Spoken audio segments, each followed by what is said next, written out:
네, 여러분 합격 파트너 김하희 쌤입니다. 민법 한 번에 끝내는 이론 강의 33강 진행하겠습니다. 교재는 최초 요약집으로 교재 구입 방법은 이 영상 제일 마지막에서 소개해드리고 있습니다.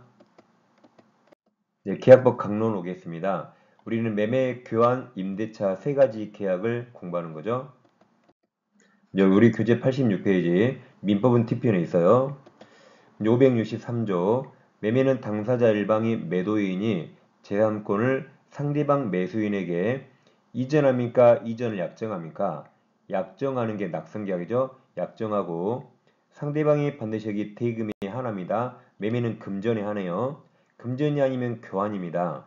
대금을 지급합니까? 지급을 약정합니까? 또 약정함으로써 효력이 생기는 게 이게 낙성계약이죠. 약정만으로 성립합니다.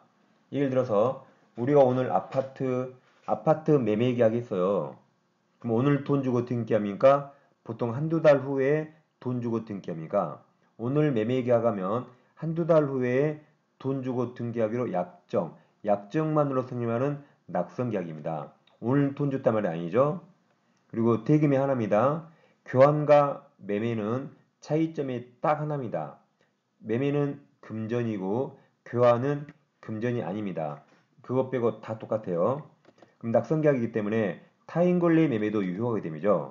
왜냐하면 약정만으로 성립하니까 타인 권리 매매 계약도 일단 유효하게 됩니다. 그럼 나중에 타인 권리 임대차는 더욱더 유효겠죠. 낙성계약이기 때문에 유효입니다. 즉 갑에게 X가 있는데 우리가 매매계약 체결했습니다. 그럼 갑은 X를 넘기기로 약정한 거죠. 근데 사실 X는 매도인 갑소유가 아니고 제3자 A소입니다. 그럼 갑은 자기 거 매매했나요? 타인 거 매매해도 일단 유효입니다. 매매했단 말이 갑은 X부동산 소유권 넘기기로 약정한 거죠. 그럼 A에게 돈 주고 사서 을에게 넘길 수 있잖아요. 이렇게 타인 권리 매매도 유효하게 됩니다. 낙성계약이기 때문에 유효가 되는 거죠. 그다음 567조 본절이 매매입니다. 매매의 규정은 매매 이외의 유상계약에 준용 함께 사용합니다. 그래서 매매 규정은 교환 임대차에도 함께 사용하는 거죠. 그 다음 566조 매매 계약에 관한 비용은 당사자 쌍방이 균분하여 부담합니다. 다 임의 규정이죠. 매매 계약까지 다 임의 규정이라 달리 정할 수는 있습니다. 585조 매매 당사자 일방에 대한 의무 이행의 기한이 있는 때에는 상대방 의무 이행에 대하여도 동일 기한으로 추정합니다. 즉 갑과 을이 부동산 매매했어요. 매도인은 소유권 넘길 의무가 있고 매수인은 대금 지급할 의무가 있는데 한쪽만 6월 15일로 기한을 정하고 을은 안 정해 있습니다.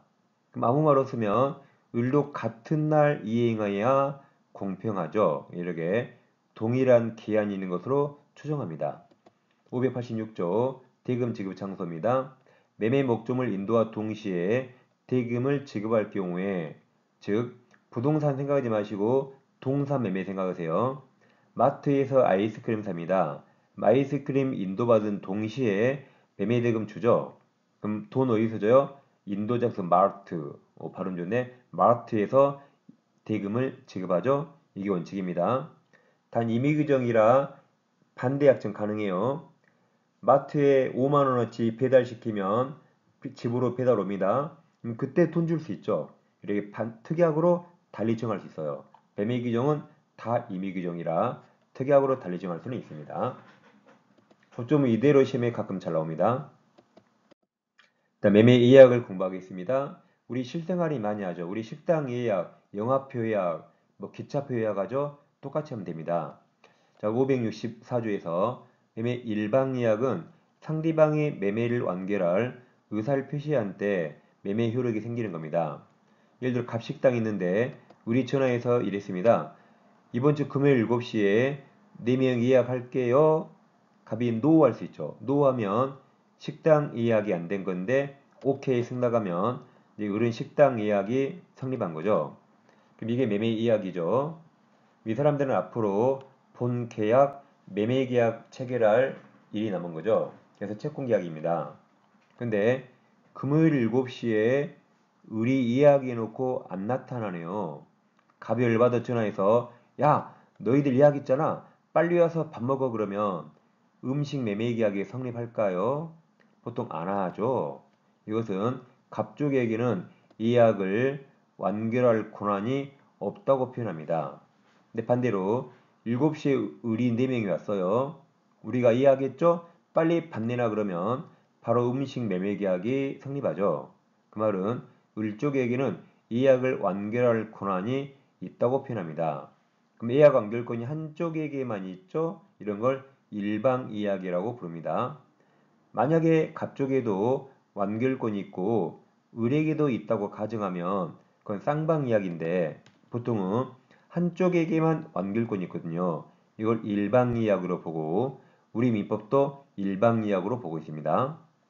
자 그럼 법조문이 무슨 말이죠? 상대방 의리 와서 매매의 완결할 의사를 표시했죠. 빨리 밥 줘 그러면 바로 음식 매매 효력이 생기는 거죠. 법조문 일단 이해하시면 되겠습니다. 부동산을 해봐요. 가격이 X가 있는데 의리 사고 싶습니다. 돈이 없어요. 그래서 일단 찜해둬야지. 갑 찾아가서 제가 돈 생기면 나중에 3억에 살게요. 갑이 NO 하면 이해하기 안 되는데 갑이 OK 승낙하면 우리 이해하기 성립한 겁니다. 근데 갑이 6개월 후에 야, 너 3억에 산다며 너 빨리 3억에 사 그러면 3억의 매매 계약이 성립합니까?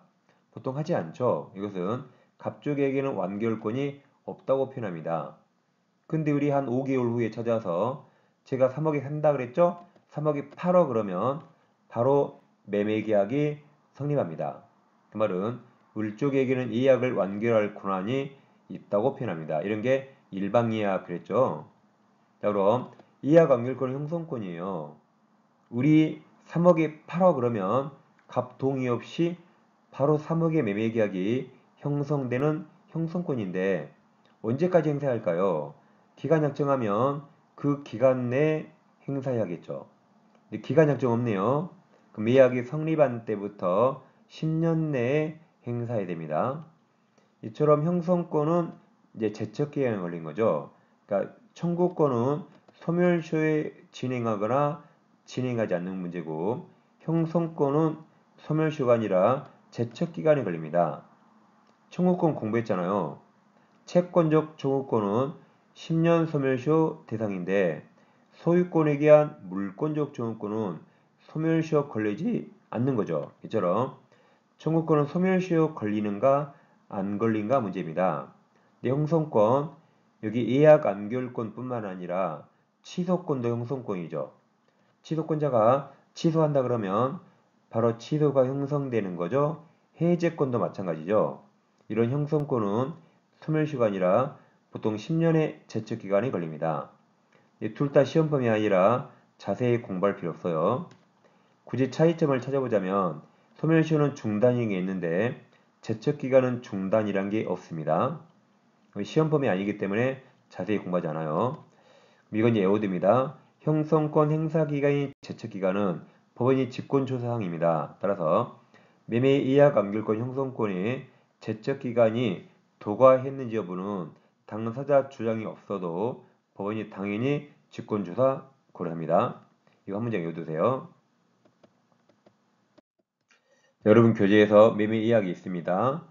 의 보세요. 매매 예약한 경우 당사자가 달리 정하지 않는 한 아까 일방 예약으로 추정하고 일방 예약은 예약 일방 당사자만 예약 완결권을 가지며 이거 형성권으로 이 예약 완결권 행사하면 당사자 승낙 없어도 즉 상대방 동의 없어도 바로 매매 계약 효력이 발생하는 형성권입니다. 존속기간은 자 매매 예약 완결권 형성권으로서 기업 당사자 사이에 약정 행사 기간을 약정하면 그 기간 내 행사되고 약정이 없으면 예약이 성립한 때부터 10년 내 행사되고 그 기간이 지나버리면 예약 완결권은 이제 소멸시효가 아니라 제척기간 경과로 소멸합니다. 다음 형성권 행사기간 제척기간은 법원 직권조사항으로 당사자 주장 없어도 법원이 당연히 직권조사합니다. 네, 이제 계약금 공부하겠습니다. 계약금 법 규정은 565조 딱 한 개입니다. 나머지는 다 당사자 약정이나 판례에 따르죠. 그리고 실생활에 가계약금 주고받는데 우린 가계약금은 공부하지 않고 진짜 계약금만 공부합니다. 565조 하나인데 해약금이란 계약을 해지할 때 사용하는 돈 그 말입니다.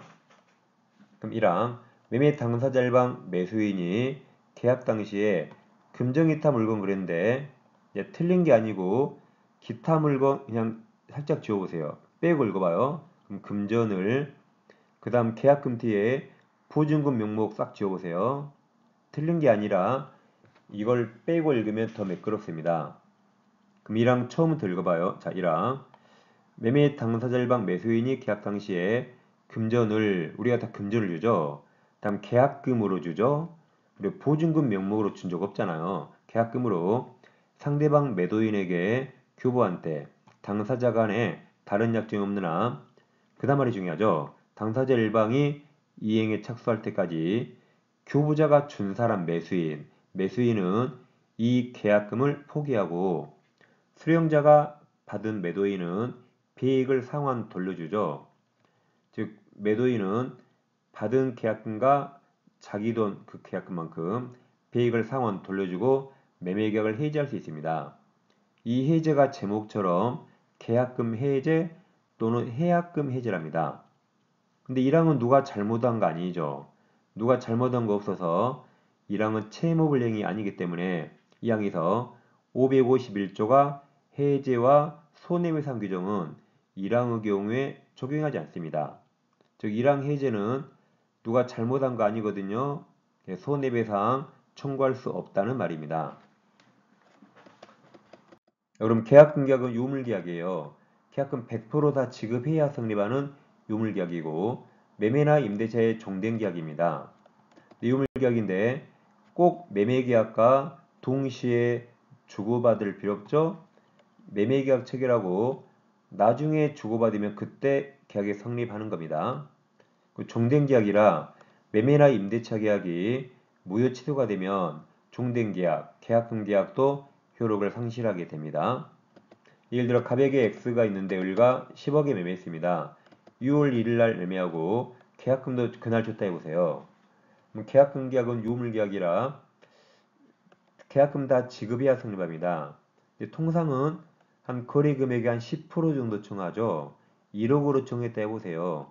그럼 유물계약이라 을이 1억 100% 다 지급해야 성립합니다. 근데 1억 중에 을이 일부 7천만 원만 지급했다고 가정해보세요. 자 그럼 을이 갑에게 전화해서 야 갑 7천 너 가져. 나 7천 포기할 테니까 매매계약 해지한다 그랬어요. 그럼 매매가 해지가 될까요? 안 됩니다. 우리가 갑이라면 어머 7천 웬 돈이야? 그러겠죠? 근데 제가 갑이라면 야 3천 더 내놔. 너는 1억을 다 주고 1억을 포기해야 해지할 수 있어 라고 말합니다. 즉 1억은 계약금계약은 유물계약이라 1억 100% 지급 안 했죠. 그럼 계약금 계약이 성립하지 않았습니다. 성립하지 않았기 때문에 아까 매매계약을 565조 해제 못합니다. 주계약, 매매계약이나 임대차 계약을 아까 565조 해제 못합니다. 이게 성립한 걸 전제로 565조 해지할 수 있거든요. 그래서 을은 7천만 원을 포기해도 해지할 수 없어요. 마찬가지 갑도 이급회액 1억 4천을 지급해도 해지할 수 없습니다. 계약금 계약이 성립하지 않았으니까 아까 565조 해제 못합니다. 그래서 갑이든 을이든 둘 다 해제 못해요. 해제 못하는데 예외적으로 매도인이 해지할 수 있다 하더라도 이때 해약금 기준은 실제 받은 7천이 아니고 약정계약금 1억이 기준입니다. 그래서 예외적으로 매도인이 해지할 수 있다 하더라도 받은 돈이 7천이죠? 7천의 배액인 1억 4천을 줘도 갑은 해지 못합니다. 해약금이 1억이 기준이라 2억을 지급해야만 그나마 예외적 해지할 수 있습니다. 이게 다 요물계약과 관련된 내용입니다. 교재 보시면 요물계약 1번에 관한 내용이죠. 계약금 계약은 금전기타 유가물 교부를 요건을 한 요물계약이다. 따라서 계약금 전부를 지급하지 아니하나 아까 7천만 원만 줬잖아요.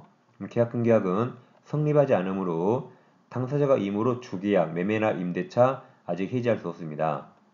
이건 계약금 일부 7천만 원, 7천만 원 지급된 경우 수령자 매도인이 매매계약을 해지할 수 있다고 하더라도 계약금 기준은 실제 교부받은 계약금 7천이 아니라 약정계약금 1억입니다. 따라서 매도인이 계약금 일부로서 지급받은 금원 7천만 원, 7천만 원의 배액이 1억 4천, 1억 4천을 상환 돌려주고 해지할 수 없어요. 다음 계약금 계약은 매매 계약의 종된 계약입니다. 매매 임대차의 종된 계약이죠. 자, 이제 또 다른 예를 들어봐요. 갑에게 토지가 있는데 우리가 10억에 6월 1일 날 매매하고 계약금은 1억 정했습니다. 이제는 매수인이 계약금 1억 100%다 지급했다 해보세요. 그럼 이제 계약금 계약이 성립했죠. 유물계약이라 이제 성립했기 때문에 이제 계약금 해제, 해약금 해제 가능합니다. 이와 전혀 별개로 계약금을 주고받았는데 둘 중 한 명이 약속을 위반할 수 있죠. 채무불이행할 수 있습니다. 그럼 1번, 2번은 서로 완전히 달라요. 그럼 계약금 해제는 당사자 일방이 이행 착수하기 전까지 할 수 있죠. 둘 중에 한 명이라도 이행 착수하면 둘 다 해제 못합니다. 그럼 이행 착수 전이라면 교부자 매수인은 자기가 준 1억을 포기하고 수령자 매도인은 배액을 돌려줍니다. 그러니까 갑은 을에게 받은 1억과 갑 내 돈 1억, 그 2억을 상환하고 해지할 수 있어요. 자, 예를 들어서 지금 6월 1일 날 10억에 매매했죠. 이행기가 한 달 후 6월 30일, 6월 30일이에요. 그럼 둘이 오늘 매매하고 계약금 주고받고 기분 좋게 헤어졌죠. 근데 이행기가 한 달 6월 30일인데 하룻밤 자고 일어나니까 토지가 1억씩 막 올라요. 이쪽이 엄청 개발됩니다. 막 공항도 생기고 KTX 뚫리고 삼성전자 들어오고 눈만 뜨면 토지가 1억씩 올라요. 그럼 갑과 을 중에 누가 쓰러져요? 갑이 쓰러지죠. 갑은 안 팔아 했죠. 지금 몇십억 오를 것 같아요. 우리가 갑이라면 어떻게 해야 돼요? 우리가 갑은 빨리 을에게 2억 주고 해지하면 그냥 1억만 손해봅니다. 근데 여러분이 매도인일 때 을에게 2억을 보내면 되는데 여러분이 매도인일 때 매수인 통장번호 알고 있나요? 모르잖아요. 그래서 갑이 을에게 전화했어요. 야, 을, 넌 뉴스 봤니? 내 토지 대박나서 내가 2억 줄게. 통장번호 일러주라고 전화했어요. 그럼 우리 뭐라 할까요? 잠깐만 기다려고 전화 끊습니다. 전화 끊고 을은 통장 다 없애버려요. 을은 절대 2억 받으면 안 되죠. 여러분 주의하실 게 카카오 없애세요. 카카오톡 2억 보내면 큰일 나버립니다. 아무튼 이렇게 갑은 2억을 제공했는데 을이 안 받으려고 수령을 거절하면 갑은 을 이름으로 2억 원을 법원에 공탁해야 되는가? 꼭 그것까지 요구하는 게 아닙니다. 그냥 2억 제공했다는 증거만 되면 되는 겁니다. 그럼 반대로 우리가 을이라면 너무 잘 샀죠. 로또 맞았네요. 지금 토지 몇십억 오를 것 같아요. 우리가 을이라면 어떻게 해야 돼요? 빨리 이행 착수하면 됩니다. 그럼 의리할 이행 착수가 중도금 일부라도 보내면 이행 착수가 됩니다. 이제 반대로 토지 10억에 매매하고 계약금 1억 주고 받았죠. 이 토지가 눈만 뜨면 1억씩 뚝뚝 떨어져요. 이쪽이 막 토지가 지진이 나고 안 좋은 거 막 핵폐기물 처리 시설, 막 쓰레기 처리장 다 들어와요. 누가 토지 줘도 안 갔습니다. 그럼 이제 을은 쓰러지겠네요. 을은 안 샀어야죠. 지금 0원짜리 토지 받고 10억 주게 생겼습니다. 그럼 우리가 을이라면 어떻게 해야 돼요? 빨리 전화해서 갑 너 1억 가져 하고 1억 포기하고 해지해야겠죠. 그럼 을은 1억만 손해보는 거죠. 반대로 갑은 너무 잘 팔았죠. 쓸모없는 토지 10억 받고 판 거죠. 그럼 갑은 어떻게 해야 돼요? 빨리 이행 착수하면 을이 해지 못하는 거죠. 매도인이 할 이행 착수란 자 예를 들어서 예입니다. 이 토지 소재지 인근에 있는 법무사 사무실 정해서 그 법무사 사무실에 등기 서류 다 갖다 놓고 을에게 알리면 돼요. 야, 을, 어디 어디 법무사에서 등기 서류 보관하고 있기 때문에 너는 매매대금 주고 등기 받아가라고 알리는 정도가 갑이할 이행착수가 됩니다. 아무튼 누가 먼저 한가 시간 싸움입니다. 그럼 이 해지했단 말은 이건 누가 채무불이행이 아니죠? 채무불이행은 밑으로 내려와요. 그러니까 손해배상 청구할 수 없고 의무도 없습니다. 그 다음 이 해지했단 말은 둘 다 이행착수 안 했단 말이죠. 그러니까 주고받은 게 있기 때문에 원상회복 의무도 생기지 않습니다. 이 두 가지는 밑에 채무불이행이 생기는 겁니다. 그래서 여기서 중요한 게 어떤 게 이행착수가 중요합니다. 그럼 매매의 이행착수가 뭘까요? 매수인은 매매대금 제공이고 매도인은 등기서류 제공이 이행착수입니다. 그럼 갑이 을을 상대로 매매대금 지급하라고 소송을 제기했어요. 그럼 이행착수 했나요? 안 했나요?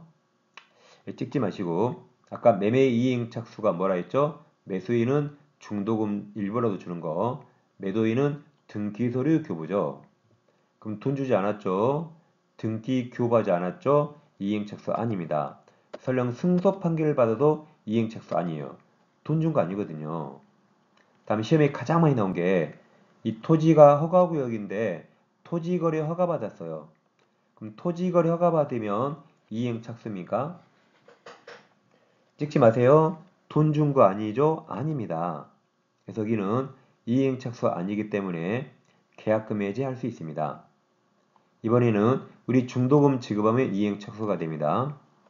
근데 중도금 기일 전, 이행기 전 중도금을 6월 15일로 정했는데 그 전에 중도금 보냈어요. 그래도 이행착수 인정해줍니다. 돈을 먼저 주는 건 상관없죠? 그래서 이행기 전에 중도금 보내도 일반적으로 이행착수로 인정해줍니다. 그러니까 여기는 이행착수라 해약금 해제 못하는 것이고 여기 이행착수가 아니기 때문에 해약금 해제 가능합니다. 그 다음 매매까지 다 임의규정이라 폐지약정 가능합니다. 우리는 계약금을 주고받았더라도 우리는 꼭 이행해야 되니까 이 계약금 해제 하지 말자는 특약하면 이 특약 유효기 때문에 이때는 해약금 해제할 수 없는 겁니다. 지금까지 해약금 해제했고 이제 갑과 을이 계약금 1억을 주고받았죠. 둘 중에 한 명이 약속 위반 채무를 행합니다. 그럼 전 시간에 공부한 법정 해지하고 여긴 채무불이행 잘못한 사람이 있기 때문에 이제 손해배상 청구할 수 있다고 이게 551조 규정입니다. 그럼 잘못한 사람이 있기 때문에 손해배상 청구할 수 있는데 얼마를 청구할까? 이게 법의 안정에 있습니다. 그래서 약정에 따릅니다. 보통 우리나라 매매 계약서에는 보통 이렇게 많이 적혀 있죠. 교부자 매수인이 약속을 채무불이행하면 매도인이 해지하면서 손해배상으로 계약금 1억을 몰수하고 수령자 매도인이 채무불이행하면 매수인 을이 해지하면서 손해배상으로 피익을 몰수한다고 상환받는다고 보통 계약서에 써있고 이 계약서에 사인하게 되면 약정하게 된 거죠. 이제는 이 약정을 위약금 약정이라고 부릅니다. 약속을 위반했을 때 사용하는 돈 그 말이죠. 그럼 둘 다 약속에 따릅니다. 따라서 을이 약속 위반했죠. 갑은 손해가 없어도 그냥 무조건 1억 갑이 먹는 겁니다. 마찬가지 갑이 약속을 위반하면 을은 2억을 받는 겁니다. 약속했기 때문에 위약금 약정하면 계약금을 손해배상액 예정으로 추정할 수 있어요. 근데 계약금 1억을 주고받으면서 아래와 같은 위약금 약정을 안 했다면 이건 법에 안정이 있기 때문에 계약금은 위약금 성질이 없습니다. 따라서 교부자 을이 채무를 행하면 갑은 손해배상으로 계약금 몰수할 수 없어요. 왜 몰수 못하죠? 이와 같은 약정 안 했잖아요. 몰수 못하고 갑은 을에게 계약금 1억 을에게 그대로 돌려주고 갑은 자기가 입은 실제 손해를 입증해서 의뢰에게 실제 손해만 청구할 수 있습니다. 마찬가지로 수령자 매도인이 채무를 행하면 을은 손해배상으로 폐익 상환받을 수 없습니다. 왜 그래요? 위와 같은 약정 안 했거든요. 그럼 을은 내가 준 1억만 돌려받고 을도 갑에게 실제 손해를 입증해서 실제 손해만 청구할 수 있습니다. 그래서 여기 위아래는 완전히 달라요. 위아래 절대로 왔다 갔다 하지 않습니다. 위에는 누가 잘못한 거 없죠? 잘못한 거 밑으로 내려옵니다. 자, 그래서 정리하면 갑과 을이 매매하고 계약금 1억 주고 받았어요. 근데 어머 괜히 계약했네. 계약을 깨고 싶어요. 그럼 아래 절대 보지 마시고 계약을 깨고 싶으면 이행 착수했는가 안 했는가 보는 겁니다. 근데 이번에는 계약금이 1억 주고 받았는데 누군가가 의무를 위반하네요. 약속을 위반하면 위쪽 보지 마시고 밑으로 내려와요. 채무불이행.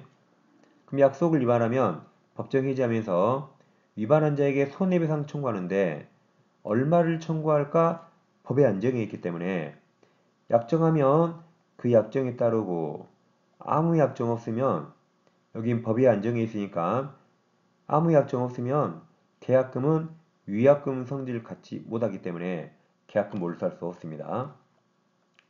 여기는 법에 써 있기 때문에 법대로 하면 되고 이 금액은 법에 안 써 있기 때문에 약정에 따르는 겁니다. 계약금은 둘 중에 뭐로 추정되죠? 지금 위쪽이니까 찍어도 해약금에 찍어야겠죠? 법에 써 있기 때문에 계약금은 해약금으로 추정되므로 잘 보세요. 별도의 약정이 이겁니다. 별도의 약정이라는 게 계약금으로 이렇게 해지하자는 이런 약정, 해지하자는 이런 약정이 없어도 법에 써 있는 대로 해약금 성질을 가지게 됩니다. 하면 여긴 법에 안 써 있거든요.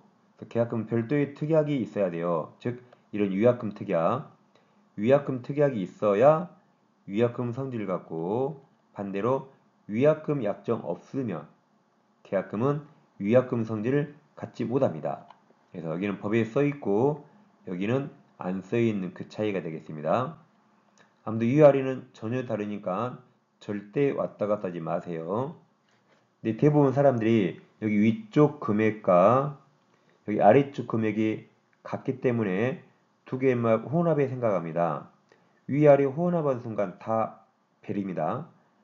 위쪽 금액과 아래쪽 금액은 우연히 똑같은 겁니다. 우연이에요. 전혀 상관없습니다.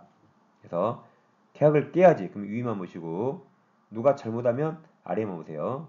위아래 완전히 다릅니다. 여러분 교재에서 자 해약금이 있죠. 계약금이 해약금 추정되므로 계약금 별도의 특약, 즉 해약금 해지하자는 특약이 없어도 해약금 성질을 가지지만 계약금은 별도의 위약금 특약이 있어야 위약금 성질을 갖고 별도의 위약금 특약 없으면 이건 법에 안 써 있기 때문에 위약금 성질을 갖지 않습니다. 잘 비교하세요. 다음 행사기간은 일방이행 착수 전까지입니다. 그래서 비록 상대방이 매도인이 이행에 전혀 착수 안 했더라도 매수인이 중도금 지급했죠. 그럼 둘 다 해지할 수 없게 됩니다. 이행기 약정이 있더라도 아까 중도금 일자 6월 15일 정했더라도 특별한 사정이었으면 그 전에 이행할 수 있어요. 소송제기 이행 착수 아닙니다. 토지거래 허가받은 것도 이행 착수 아니에요. 미음이 정답으로 가장 많이 나옵니다. 행사 방법은 자 임의규정이라 565조 해약금 배제 약정 가능합니다. 그럼 행사 못하는 거죠. 교부자 매수인은 계약금 포기하고 수령자 매도인은 배액 제공해야 되는데 공탁까지 요하지 않는다 있습니다. 해약금 해지하면 둘 다 이행 착수 전이기 때문에 원상회복이 발생하지 않고 채무불이행이 아니기 때문에 손해배상도 청구할 수 없습니다. 위약금이 있죠. 이게 위약금 약정인 거죠. 계약금 교부 시 매수인이 채무를 행하면 몰수당하고 매도인이 채무를 행하면 배액을 상환한 것을 약정하면 법이었기 때문에 이건 이렇게 약정해야만 위약금 성질 갖고 그때는 손해배상 예정으로 추정합니다. 반면 위약금 약정 안 하면 위약금 성질이 없다 그랬죠. 여기 법에 안 써 있기 때문에 약정하면 위약금 성질이 있고 약정 안 하면 위약금 성질이 없습니다. 자, 1차 교재 두 가지 있어요. 초초요약집 지금 공부하고 있죠? 한 권에 개론민법 다 포함되어 있고 기출문제집 한 권에도 개론민법 포함되어 있습니다. 두 권이면 1차 완벽히 마스터할 수 있습니다. 두 개 계속 반복해 주세요. 구입하실 분은 아래 참고해 주세요. 계좌번호의 금액을 입금하시고 핸드폰 문자로 네 가지 정확히 적어주세요. 교재 이름도 정확히 적어주세요. 항상 여러분 합격을 기원하겠습니다. 저는 다음 시간에 뵙겠습니다. 감사합니다.